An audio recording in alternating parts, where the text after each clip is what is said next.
मधुबन के बाबा, मधुबन के बाबा मुरली वाले, आपका क्या कहना, आपका क्या कहना। ओम शांति। आज 8 दिसंबर 2024 के अव्यक्त बाप दादा के मधुर महावाक्य सुनेंगे, जिसकी रिवाइज डेट है 13 फरवरी 2003। मुरली का सार है, वर्तमान समय अपना रहम दिल और दाता स्वरूप प्रत्यक्ष करो। वर्तमान समय अपना रहम दिल और दाता स्वरूप प्रत्यक्ष करो। चलिए बहुत ही प्रेम और एकाग्रता से सुनते हैं आज के अव्यक्त बाप दादा के मधुर महावाक्य। आज बाप दादा अपने ज्ञान दाता, शक्ति दाता, गुण दाता, परमात्मा संदेश वाहक बच्चों को देख रहे हैं। हर एक बच्चा मास्टर दाता बन आत्माओं को बाप के समीप लाने के लिए दिल से प्रयत्न कर रहे हैं। विश्व में अनेक प्रकार की आत्माएं हैं। किन आत्माओं को ज्ञान अमृत चाहिए, अन्य आत्माओं को शक्ति चाहिए, गुण चाहिए। आप बच्चों के पास सर्व अखंड खजाने हैं। हर एक आत्मा की कामना पूर्ण करने वाले हो। दिन प्रतिदिन समय समाप्ति के समीप आने के कारण अब आत्माएं कोई नया सहारा ढूंढ रही हैं। तो आप आत्माएं नया सहारा देने के निमित्त बनी हुई हो। बाप दादा बच्चों के उमंग उत्साह को देख खुश हैं। एक तरफ आवश्यकता है और दूसरी तरफ उमंग उत्साह है। आवश्यकता के समय एक बूंद का भी महत्व होता है, तो इस समय आपकी दी हुई अंजलि का, संदेश का भी महत्व है। वर्तमान समय आप सभी बच्चों का रहम दिल और दाता स्वरूप प्रत्यक्ष होने का समय है। आप ब्राह्मण आत्माओं के अनादि स्वरूप में भी दातापन के संस्कार भरे हुए हैं। इसलिए कल्प वृक्ष के चित्र में आप वृक्ष के जड़ में दिखाए हुए हैं, क्योंकि जड़ द्वारा ही सारे विश्व को सब कुछ पहुंचता है। आपका आदि स्वरूप देवता रूप, और उसका अर्थ ही है देवता अर्थात देने वाला। आपका मध्य का स्वरूप पूज्य चित्र है, तो मध्य समय में भी पूज्य रूप में आप वरदान देने वाले, दुआएं देने वाले, आशीर्वाद देने वाले दाता रूप हो। तो आप आत्माओं का विशेष स्वरूप ही दातापन का है। तो अभी भी परमात्मा संदेश वाहक बन विश्व में बाप की प्रत्यक्षता का संदेश फैला रहे हैं। तो हर एक ब्राह्मण बच्चा चेक करो कि अनादि आदि दातापन के संस्कार हर एक के जीवन में सदा इमर्ज रूप में रहते हैं। दातापन के संस्कार वाली आत्माओं की निशानी है कि वह कभी भी ये संकल्प मात्र भी नहीं करते कि कोई दे तो देवें, कोई करे तो करें, नहीं, निरंतर खुले भंडार हैं। तो बाप दादा चारों ओर के बच्चों के दातापन के संस्कार देख रहे थे। तो क्या देखा होगा? नंबरवार तो है ही ना। तो कभी भी ये संकल्प नहीं करो कि ये हो तो मैं भी ये करूं। दातापन के संस्कार वालों को सर्व तरफ से सहयोग स्वतः प्राप्त होता है, ना सिर्फ आत्माओं के द्वारा, लेकिन प्रकृति भी समय प्रमाण सहयोगी बन जाती है। तो यह सूक्ष्म हिसाब है कि जो सदा दाता बनता है उस पुण्य का फल समय पर सहयोग, समय पर सफलता उस आत्मा को सहज प्राप्त होता है। इसलिए सदा दातापन के संस्कार इमर्ज रूप में रखो। पुण्य का खाता 1 का 10 गुना फल देता है। तो सारे दिन में नोट करो कि संकल्प द्वारा, वाणी द्वारा, संबंध संपर्क द्वारा पुण्य आत्मा बन पुण्य का खाता कितना जमा किया। मनसा सेवा भी पुण्य का खाता जमा करती है। वाणी द्वारा किसी कमजोर आत्मा को खुशी में लाना, परेशान को शान की स्मृति में लाना, दिल शिकस्त आत्मा को अपनी वाणी द्वारा उमंग उत्साह में लाना, संबंध संपर्क से आत्मा को अपने श्रेष्ठ संग का रंग अनुभव कराना, इस विधि से पुण्य का खाता जमा कर सकते हो। इस जन्म में इतना पुण्य जमा करते हो जो आधा कल्प पुण्य का फल खाते हो, और आधा कल्प आपके जड़ चित्र पापी आत्माओं को वायुमंडल द्वारा पापों से मुक्त करते हैं। पतित पावनी बन जाते हो। तो बाप दादा हर एक बच्चे का जमा हुआ पुण्य का खाता देखते रहते हैं। बाप दादा वर्तमान समय का बच्चों का सेवा का उमंग उत्साह देख खुश हो रहे हैं। मेजॉरिटी बच्चों में सेवा का उमंग अच्छा है। सभी अपने अपनी तरफ से सेवा का प्लान प्रैक्टिकल में ला रहे हैं। इसके लिए बाप दादा दिल से मुबारक दे रहे हैं। अच्छा कर रहे हैं और अच्छा करते रहेंगे। सबसे अच्छी बात ये है कि सभी का संकल्प और समय बिजी हो गया है। हर एक को ये लक्ष्य है कि चारों ओर की सेवा से अभी उल्हाने को पूरा जरूर करना है। ब्राह्मणों के दृढ़ संकल्प में बहुत शक्ति है। अगर ब्राह्मण दृढ़ संकल्प करें तो क्या नहीं हो सकता, सब हो जाएगा। सिर्फ योग को ज्वाला स्वरूप बनाओ। योग ज्वाला स्वरूप बन जाएगा तो ज्वाला के पीछे आत्माएं स्वतः ही आ जाएंगी, क्योंकि ज्वाला अर्थात लाइट मिलने से उनको रास्ता दिखाई देगा। अभी योग तो लगा रहे हैं, लेकिन योग ज्वाला रूप होना है। सेवा का उमंग उत्साह अच्छा बढ़ रहा है, लेकिन योग में ज्वाला रूप अभी अंडरलाइन करनी है। आपकी दृष्टि में ऐसी झलक आ जाए जो दृष्टि से कोई ना कोई अनुभूति का अनुभव करे। बाप दादा को फॉरेन वालों ने यह जो सेवा की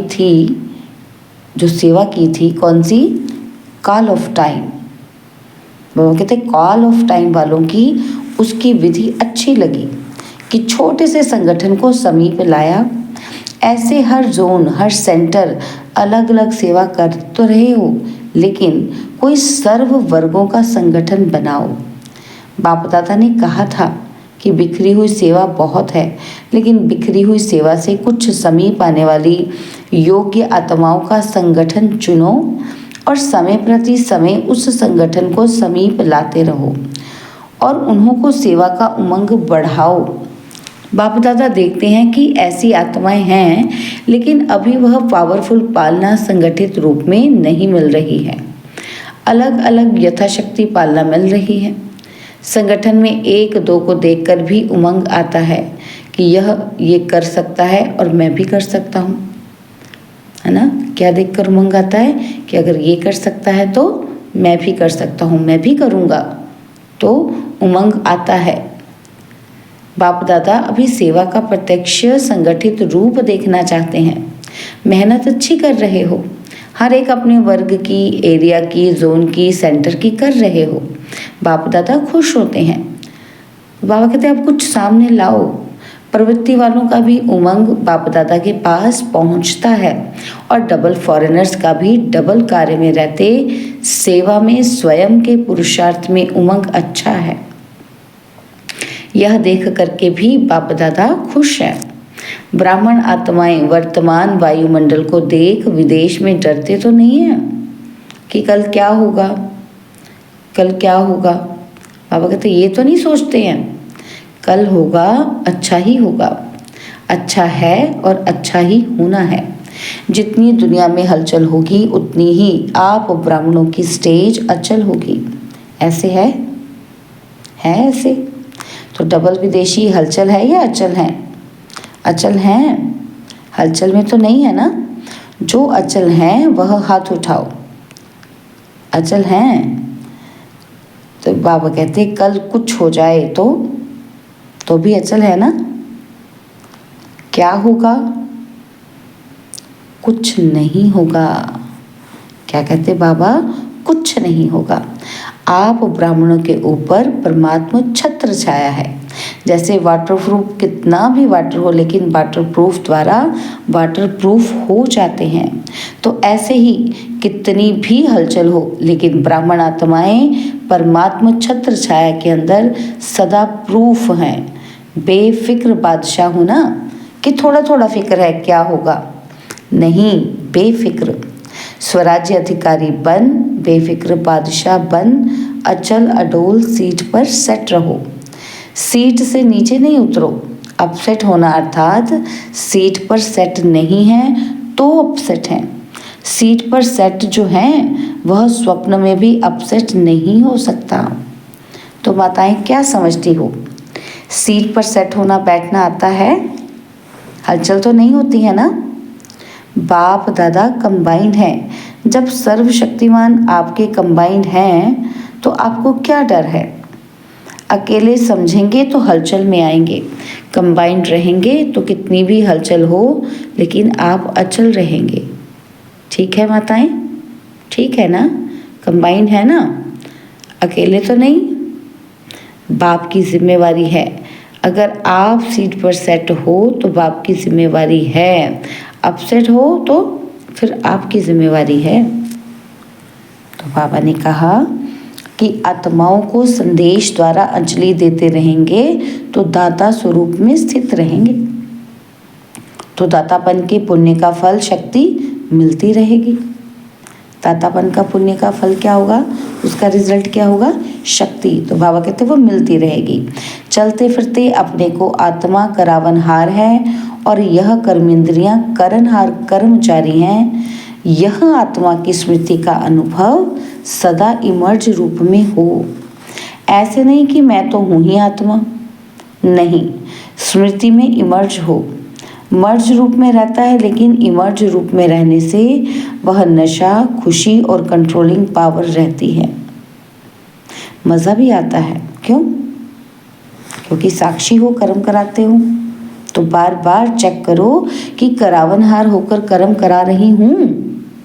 जैसे राजा अपने कर्मचारियों को ऑर्डर में रखते हैं, ऑर्डर से कराते हैं, ऐसे आत्मा करावनहार स्वरूप की स्मृति में रहे तो सर्व कर्मेंद्रियां ऑर्डर में रहेंगी। माया के ऑर्डर में नहीं रहेंगी, आपके ऑर्डर में रहेंगी। नहीं तो माया देखती है कि करावनहार आत्मा अलबेली हो गई है तो माया ऑर्डर करने लगती है। कभी संकल्प शक्ति, कभी मुख की शक्ति माया के ऑर्डर में चल पड़ती है। इसलिए सदा हर कर्मेंद्रियों को अपने ऑर्डर में चलाओ। ऐसे नहीं कहेंगे कि चाहते तो नहीं थे लेकिन हो गया। जो चाहते हैं वही होगा। अभी से राज्य अधिकारी बनने के संस्कार भरेंगे तब ही वहाँ राज्य चलाएंगे। स्वराज्य अधिकारी की सीट से कभी भी नीचे नहीं आओ। अगर कर्मेंद्रियां ऑर्डर पर रहेंगी तो हर शक्ति भी आपके ऑर्डर में रहेगी। जिस शक्ति की जिस समय आवश्यकता है उस समय जी हाजिर हो जाएगी। ऐसे नहीं कि काम पूरा हो जाए और आप ऑर्डर करो, सहन शक्ति आओ और काम पूरा हो जाए वो फिर आए। हर शक्ति आपके ऑर्डर पर जी हाजिर होगी क्योंकि यह हर शक्ति परमात्मा देन है। तो परमात्मा देन आपकी चीज़ हो गई तो अपनी चीज़ को कैसे भी यूज़ करो, जब भी यूज़ करो। तो ऐसे ही यह सर्व शक्तियाँ आपके ऑर्डर पर रहेंगी, सर्व कर्मेंद्रियाँ आपके ऑर्डर पर रहेंगी। इसको कहा जाता है स्वराज्य अधिकारी, मास्टर सर्वशक्तिवान। ऐसे हैं पांडव ऐसे। तो मास्टर सर्वशक्तिवान भी हैं और स्वराज्य अधिकारी भी हैं। ऐसे नहीं कहना कि मुख से निकल गया। किसने ऑर्डर दिया जो निकल गया? देखना नहीं चाहते थे, देख लिया। करना नहीं चाहते थे, कर लिया। ये किसके ऑर्डर पर होता है? इसको अधिकारी कहेंगे या अधीन कहेंगे? तो अधिकारी बनो, अधीन नहीं। अच्छा, बाप दादा कहते हैं जैसे अभी मधुबन में सब बहुत बहुत खुश हो, ऐसे ही सदा खुश आबाद रहना। रूहे गुलाब है। देखो चारों ओर देखो, सभी रूहे गुलाब खिले हुए गुलाब हैं, मुरझाए हुए नहीं हैं, खिले हुए गुलाब हैं। तो सदा ऐसे ही खुश नसीब और खुशनुमा चेहरे में रहना। कोई आपके चेहरे को देखे तो आपसे पूछे कि क्या मिला है आपको, बड़े खुश हो। हर एक का चेहरा बाप का परिचय दे। जैसे चित्र परिचय देते हैं ऐसे आपका चेहरा बाप का परिचय दे कि बाप मिला है। अच्छा, सब ठीक है? विदेश वाले भी पहुंच गए, अच्छा लगता है ना यहाँ? तो बाबा मोहिनी बहन से पूछ रहे हैं कि चलो हलचल सुनने से तो बच गई, अच्छा किया है, सभी इकट्ठे पहुंच गए हैं, बहुत अच्छा किया है। तो अच्छा, डबल फॉरेनर्स, डबल नशा है ना? कहो इतना नशा है जो दिल कहता है कि अगर है तो हम डबल विदेशी हैं। तो डबल नशा है, स्वराज्य अधिकारी सो विश्व अधिकारी। डबल नशा है ना? तो बाप दादा को भी अच्छा लगता है। अगर किसी भी ग्रुप में डबल विदेशी नहीं होते हैं तो अच्छा नहीं लगता है। विश्व का पिता है ना, तो विश्व के चाहिए ना, सब चाहिए। माताएं नहीं हो तो भी रौनक नहीं, पांडव नहीं हो तो भी रौनक कम हो जाती है। तो देखो, जिस सेंटर पर कोई पांडव नहीं हो, सिर्फ माताएं हो तो अच्छा लगेगा, और सिर्फ पांडव हो, शक्तियाँ नहीं हो तो भी सेवा केंद्र का श्रृंगार नहीं लगता है। दोनों चाहिए, बच्चे भी चाहिए। बच्चे कहते हैं हमारा नाम क्यों नहीं लिया, तो बच्चों की भी रौनक है। अच्छा, अभी 1 सेकंड में निराकारी आत्मा बन निराकार बाप की याद में लवलीन हो जाओ। तो बाबा ने ये ड्रिल कराई, तो हो जाएं सभी 1 सेकंड में निराकारी आत्मा बन निराकारी बाप को याद करें।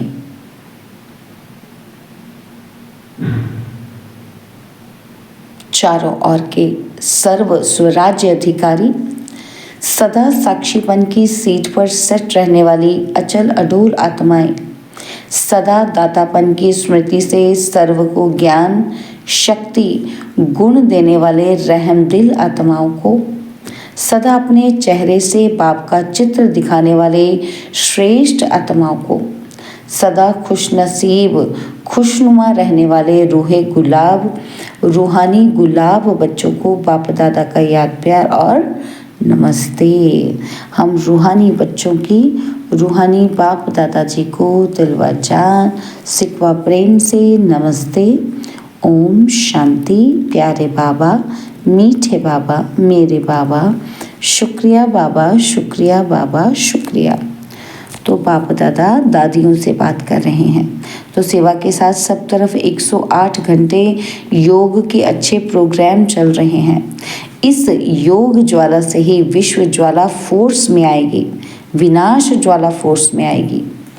क्या कहा बाबा ने? योग की ज्वाला से ही विनाश ज्वाला फोर्स में आएगी। अभी देखो, बनाते हैं प्रोग्राम, फिर सोच में पड़ जाते हैं। योग से विकर्म विनाश होंगे, पाप कर्म का बड़ा बोझ भस्म होगा, सेवा से पुण्य का खाता जमा होगा। तो पुण्य का खाता जमा कर रहे हैं, लेकिन पिछले जो कुछ संस्कार का बोझ है वह भस्म योग ज्वाला से होगा। जो पुराना बोझ है ना, वो कैसे भस्म होगा? योग ज्वाला से होगा, साधारण योग से नहीं। तो अभी क्या है, योग तो लगाते हैं लेकिन पाप भस्म होने का ज्वाला रूप नहीं है, इसलिए थोड़ा टाइम खत्म होता है फिर निकल आता है। इसलिए रावण को देखो, मारते हैं, जलाते हैं, फिर हड्डियां भी पानी में डाल देते हैं कि बिल्कुल भस्म हो जाए। पिछले संस्कार, कमज़ोर संस्कार बिल्कुल भस्म हो जाएं। भस्म नहीं हुए हैं, मरते हैं लेकिन भस्म नहीं होते हैं, और मरने के बाद फिर जिंदा हो जाते हैं। तो भस्म हो जाए तो राख बन जाती है ना, तो राख में तो कुछ भी नहीं उग सकता। तो इसलिए बाबा कहते क्या करना है? भस्म करने हैं, नहीं तो क्या होगा? फिर से जिंदा हो जाएंगे। संस्कार परिवर्तन से संसार परिवर्तन होगा। अभी संस्कारों की लीला चल रही है। संस्कार बीच बीच में इमर्ज होते हैं ना, नाम निशान खत्म हो जाए, संस्कार परिवर्तन, यह है विशेष अंडरलाइन की बात।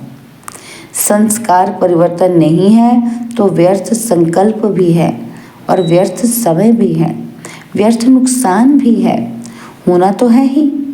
संस्कार मिलन की महारास गाई हुई है, अभी रास होती है, महारास नहीं हुई है। तो महारास क्यों नहीं होती?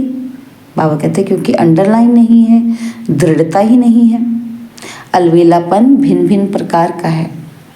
अच्छा, तो बाबा ने वरदान दिया, कर्मयोगी बन हर संकल्प, बोल और कर्म श्रेष्ठ बनाने वाले निरंतर योगी भव। कर्मयोगी बन हर संकल्प, बोल और कर्म श्रेष्ठ बनाने वाले निरंतर योगी भव। कर्मयोगी आत्मा का हर कर्म योग युक्त युक्ति युक्त होगा। अगर कोई भी कर्म युक्ति युक्त नहीं होता तो समझो योग युक्त नहीं है। अगर साधारण व व्यर्थ कर्म हो जाता है तो निरंतर योगी नहीं कहेंगे। कर्मयोगी अर्थात हर सेकंड, हर संकल्प, हर बोल सदा श्रेष्ठ हो। श्रेष्ठ कर्म की निशानी है स्वयं भी संतुष्ट और दूसरे भी संतुष्ट। ऐसी आत्मा ही निरंतर योगी बनती है। स्लोगन है, स्वयं प्रिय, लोकप्रिय और प्रभु प्रिय आत्मा ही वरदानी मूर्त है। स्वयं प्रिय, लोकप्रिय और प्रभु प्रिय आत्मा ही वरदानी मूर्त है। ओम शांति।